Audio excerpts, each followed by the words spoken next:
भोकेला हमार जिला के लइका जब ठोकेला सारा जिला के लइका भोकेला हमार जिला के लइका जब ठोकेला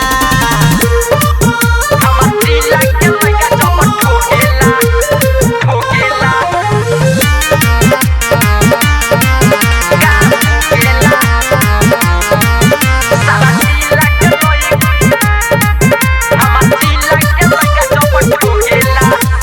हमारा जिला में जे जइबे धराई कोनो जिला नहीं तोके बचाई।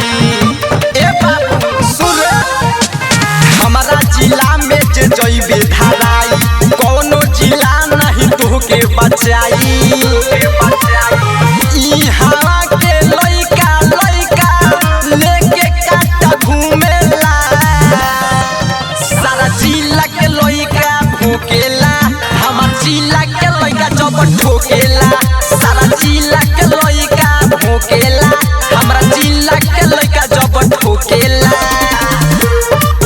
हमार जिला के लइका जब ठोकेला के लइका भोकेला हमार जिला के लइका जब सारा जिला के लइका भोकेला हमार जिला सारा जिला के जीजा बोलबे तो हो जाई बुरा नतीजा। सुन हमार जिला सारा जिला के जीजा बोलबे तो हो जाई बुरा नतीजा।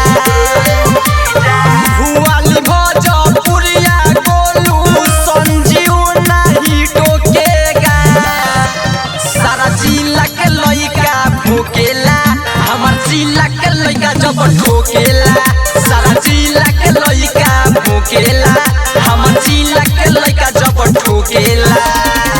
रिया रिकॉर्डिंग स्टूडियो नरकटियागंज।